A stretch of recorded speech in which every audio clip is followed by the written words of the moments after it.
Good morning students. आज हम आपसे कार्बोहाइड्रेट मेटाबॉलिज्म की बात करेंगे।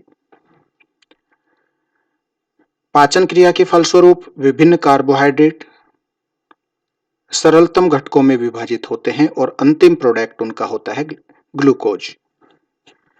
तो ग्लूकोज के एक अणु का विघटन विभिन्न पदों में संपन्न होता है और वो जो स्टेप्स होते हैं उनको हम glycolysis, oxidative decarboxylation, Krebs cycle और ऑक्सीकारी फॉस्फोराइलेशन या इलेक्ट्रॉन ट्रांसफर सिस्टम या ऑक्सीडेटिव फॉस्फोराइलेशन कहते हैं।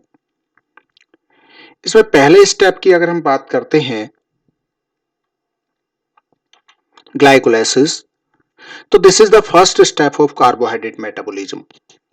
सामान्यतः सभी प्रकार के कोशिकाओं में यह प्रक्रिया संपन्न होती है, चाहे वो प्रोकैरियोट्स हों चाहे यूकैरियोट्स हों। यूकैरियोट में यह माइटोकॉन्ड्रिया के बाहर साइटोसोल या साइटोप्लाज्म में संपन्न होती है, क्योंकि प्रोकैरियोट्स में इस तरह का कोई सेल ऑर्गेनेल होते नहीं है, इसलिए वहां तो साइटोसोल में संपन्न होगी। लेकिन यूकैरियोट में जहां पर कि सभी प्रकार के कोशिकांग उपस्थित होते हैं और सामान्यतया जो मेटाबॉलिज्म का काम होता है, एनर्जी प्रोडक्शन का जो काम होता है, उसमें माइटोकॉन्ड्रिया का रोल होता है। लेकिन ग्लाइकोलाइसिस एक ऐसा स्टेप है जो माइटोकॉन्ड्रिया से बाहर साइटोसोल में संपन्न होता है। इस प्रोसेस को हम एम्बेडेन मेरो पाथवे भी कहते हैं। इस प्रक्रिया में एक मॉलिक्यूल ग्लूकोज दो मॉलिक्यूल पायरुविक एसिड में विघटित होता है, में कन्वर्ट होता है। इसमें ऑक्सीजन की आवश्यकता नहीं होती है, इसलिए इस प्रोसेस को हम एनारोबिक रेस्पिरेशन भी कहते हैं।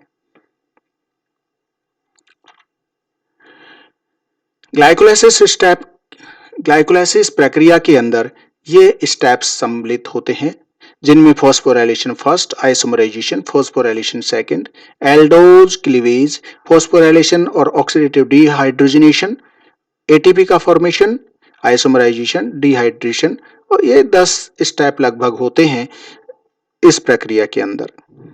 और हर एक स्टेप से जो है दूसरा स्टेप जो होता है वो रिवर्सिबल प्रक्रियाएं होती हैं। पहला पद जो होगा दूसरे पद से रिवर्सिबल होगा, मतलब स्टेप क्रिया आगे भी चल सकती है और क्रिया बैकवर्ड डायरेक्शन में भी चलती है। यहाँ ये स्टेप्स हैं। हम ग्लूकोज की बात करते हैं। 6 कार्बन की यूनिट है ग्लूकोज। यहां हम देखते हैं कि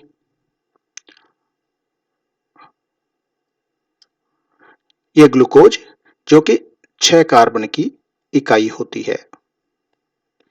इस 6 कार्बन की इकाई में अब इसको सबसे पहले एक्टिवेट किया जाता है पहले स्टेप के अंदर, और यहां इसको हम बोल रहे थे पहले स्टेप के अंदर इसको फॉस्फोराइलेशन बोला गया है, फॉस्फोराइलेशन फर्स्ट। तो यहां पर यह फॉस्फोराइलेशन प्रक्रिया स्टेप का नाम होगा फॉस्फोराइलेशन। फॉस्फोराइलेशन में क्या होगा? ग्लूकोज का एक्टिवेशन होगा। इसमें हम ऊर्जा जो है वो देनी पड़ेगी, और इसके लिए हमें यहां पर एटीपी द्वारा एनर्जी प्रोड्यूस दी जाती है, और ये एटीपी से ऊर्जा देने के फलस्वरूप ये एडीपी में कन्वर्ट होता है, और एक फॉस्फेट प्लस इनऑर्गेनिक फॉस्फेट जो यहां से हटता है वो ग्लूकोज के साथ में जुड़ जाता है। इस प्रक्रिया के अंदर फॉस्फोहेक्सोकाइनेज एंजाइम प्रयुक्त होता है। इसे हम कह सकते हैं हेक्सोकाइनेज एंजाइम। नाम फॉस्फोहेक्सोकाइनेज एंजाइम जो है यहां उपस्थित होता है, और मैग्नीशियम आयन की उपस्थिति में यह प्रक्रिया संपन्न होती है। ग्लूकोज 6 फॉस्फेट फ्रक्टोज 6 फॉस्फेट में कन्वर्ट होता है। यहां पर आइसोमरेज एंजाइम काम में आता है, क्योंकि ग्लूकोज और फ्रक्टोज दोनों आइसोमर हैं। 6 कार्बन पे जो है फॉस्फेट ग्रुप जुड़ा हुआ है, इसलिए यहाँ पर आइसोमरेज, और यूं भी कह सकते हैं फॉस्फोहेक्सो आइसोमरेज एंजाइम यहाँ प्रयुक्त होता है। इसके फलस्वरूप फ्रक्टोज 6 फॉस्फेट का निर्माण होता है। अब ये सेकंड स्टेप जो होगा, जिसे हम कहेंगे कि फॉस्फोराइलेशन सेकंड, यहां दरअसल में फ्रक्टोज 6 फॉस्फेट है, तो फ्रक्टोज 6 फॉस्फेट से फ्रक्टोज 1,6 डाइफॉस्फेट बना। इसका मतलब फिर से फॉस्फोराइलेशन की प्रक्रिया हुई और एक एटीपी फिर से प्रयुक्त हुआ। यहां से एक एडीपी का निर्माण होगा। इनऑर्गेनिक फॉस्फेट जो हटती है वो पहले कार्बन पे जुड़ जाती है। अब ये जो बनने वाला प्रोडक्ट होता है 6 कार्बन का रहते हुए पहले और छठे कार्बन पे फॉस्फेट समूह होगा, इसलिए इसको कहेंगे फ्रक्टोज 1,6 डाइफॉस्फेट। यहां पर भी हेक्सोकाइनेज एंजाइम काम आएगा और मैग्नीशियम जो पहले स्टेप में काम आए हैं उसी तरह से फॉस्फोहेक्सोकाइनेज और मैग्नीशियम आयंस की उपस्थिति में यह क्रिया संपन्न होगी। हेक्सोकाइनेज प्लस मैग्नीशियम आयंस की उपस्थिति में। इस प्रकार से फ्रक्टोज 1,6 डाइफॉस्फेट बना। फ्रक्टोज 1,6 डाइफॉस्फेट 6 कार्बन की यूनिट है। ऊपर ग्लूकोज से और फ्रक्टोज 1,6 डाइफॉस्फेट तक ये 6 कार्बन की प्रोडक्ट हैं। अब ये 6 कार्बन का प्रोडक्ट जो है 3-3 कार्बन के प्रोडक्ट में विघटित होगा या क्लीव होगा, और यह प्रक्रिया जो है वो संपन्न होती है एल्डोलेज एंजाइम की उपस्थिति में। एल्डोलेज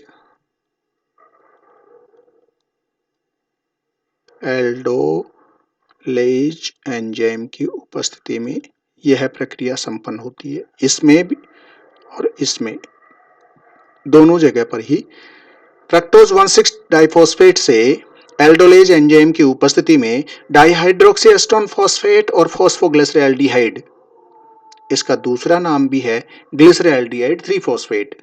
फॉस्फोग्लिसरैल्डिहाइड को हम ग्लिसरैल्डिहाइड 3 फॉस्फेट भी कह सकते हैं। तो यहां पर 3-3 कार्बन की ये प्रोडक्ट बन गए। ये भी 3 कार्बन का है और ये भी 3 कार्बन की शुगर है। तो डाइहाइड्रोक्सी एस्टोन फॉस्फेट और फॉस्फोग्लिसरिक एल्डिहाइड 3 फॉस्फोग्लिसरिक एल्डिहाइड, ये दोनों प्रोडक्ट यहां पे बन गए। ये दोनों आपस में इंटर कन्वर्जिबल स्थिति में होते हैं। डीएचएपी 3पीजीएल में कन्वर्ट होती है और पीजीएल डीएचएपी में। कहने का मतलब एक कीटोन है, एक एल्डिहाइड है, इसलिए ये दोनों भी आइसोमर हैं। यहां आइसोमरेज एंजाइम प्रयुक्त होता है। आइसोमरेज एंजाइम यहां पर काम में आता है, जिसे कि DHAP dihydroxy Aston phosphate phosphoglyceric aldehyde में और phosphoglyceric aldehyde dihydroxy Aston phosphate में बदलते रहते हैं। आगे प्रक्रिया में काम आने वाला प्रोडक्ट होता है फॉस्फोग्लिसरिक एल्डिहाइड। अब फॉस्फोग्लिसरिक एल्डिहाइड जिसे हम 3PGL कहते हैं, ये 1,3 डाइफॉस्फोग्लिसरिक एसिड या ग्लिसरेट का निर्माण करता है। इसके लिए 2 स्टेप यहां पर शामिल होंगे। हमने यहां पर लिखा भी है कि पहला है फॉस्फोराइलेशन और दूसरा है ऑक्सीडेटिव डिहाइड्रोजनेशन। तो फॉस्फोराइलेशन का मतलब क्या हुआ? एक फॉस्फेट ग्रुप जुड़ेगा। ऐसी स्थिति में एक फॉस्फेट ग्रुप जुड़ा और तो फॉस्फेट ग्रुप जुड़ेगा, इसका मतलब H3PO4 जुड़ा, ये यहां पर ऐड हुआ। और दूसरी बात हम कहते हैं यहां पर कि एनर्जी का प्रोडक्शन होगा। इसका मतलब हुआ कि 2NAD यहां पर प्रयुक्त होगी और हाइड्रोजन यहां से हटेगा, तो 2NADH ये यहां पर बनेगा, जो कहां चला जाएगा आगे चल के? ये इलेक्ट्रॉन ट्रांसफर सिस्टम के अंदर चला जाएगा। ये 2 हम क्यों लिख रहे हैं? ये इसलिए लिख रहे हैं कि आगे चलकर जो हम कह रहे हैं कि एक 6 कार्बन की यूनिट से ये 3-3 कार्बन की 2 यूनिट बनेंगी, तो आगे आने वाले सभी प्रोडक्ट या सभी कंपोनेंट जो हैं वो 2-2 यूनिट में बनेंगे। यहां पर 3PgL जो है वो 1,3 डाई में कन्वर्ट होती है। एक फॉस्फेट पहले से था और दूसरा फॉस्फेट फिर से आ गया तो ये 1,3 डाई बन जाएगा। 2 मॉलिक्यूल बने। 1,3 डाई बनने पर मतलब डाई फॉस्फोग्लिसरिक एसिड का निर्माण होता है। अब यहां से डाई फॉस्फोग्लिसरिक एसिड से एक फॉस्फेट फिर से हटेगा। फॉस्फेट हटने के लिए यहां पर सीधे सीधे ये फॉस्फेट एडीपी द्वारा ग्रहण कर लिया जाता है। एडीपी ये सीधे डायरेक्ट एटीपी का निर्माण होता है इस तरह से।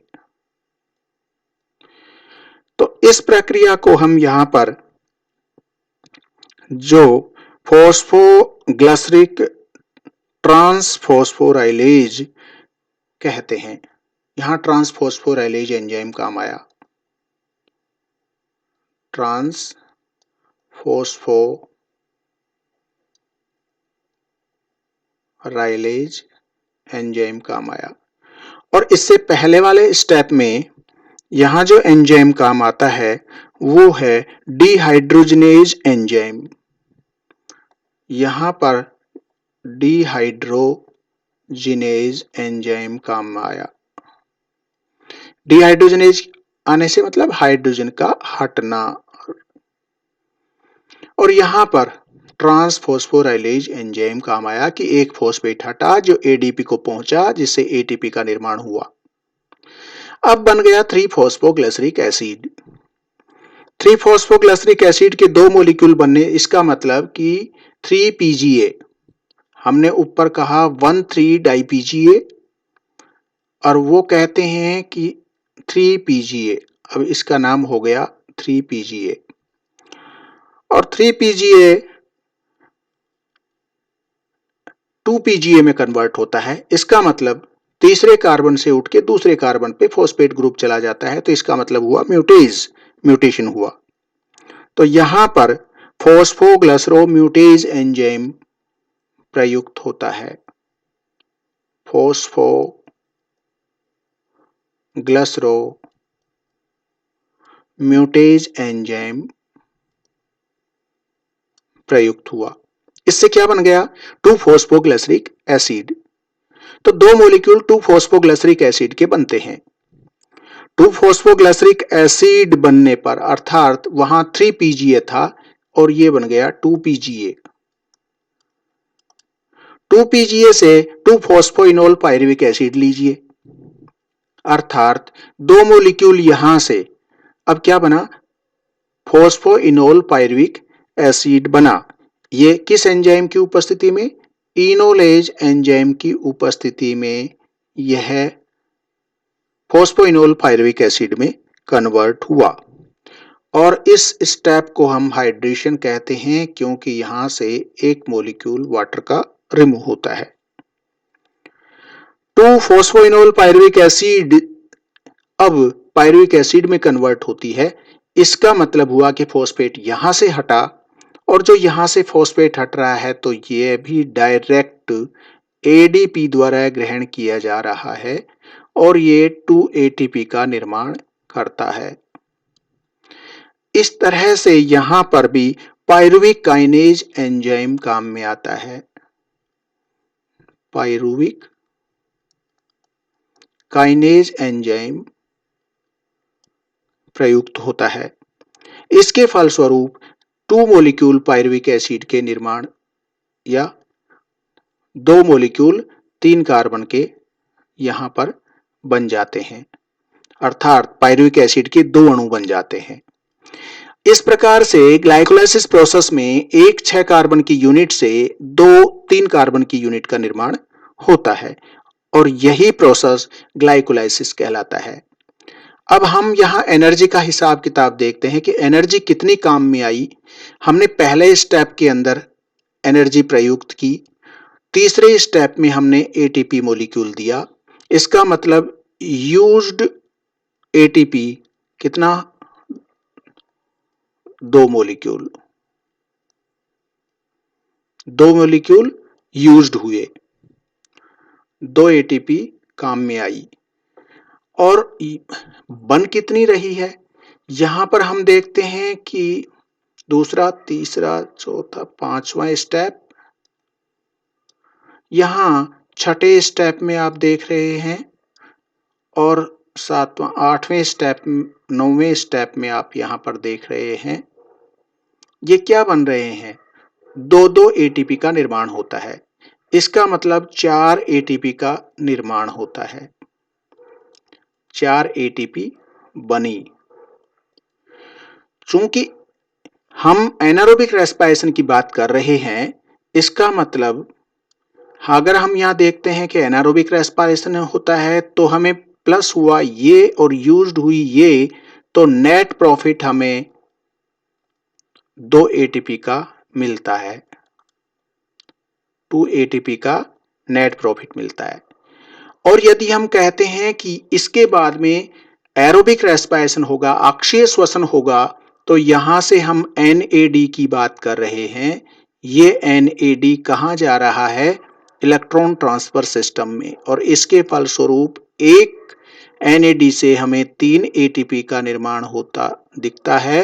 एरोबिक रेस्पिरेशन की स्थिति में है, तो इसलिए यहां पर 2 मॉलिक्यूल बन रहे हैं, तो कुल मिला के 6 मॉलिक्यूल एटीपी के यहां पर बनेंगे अगर यहां एरोबिक रेस्पिरेशन होता है तो।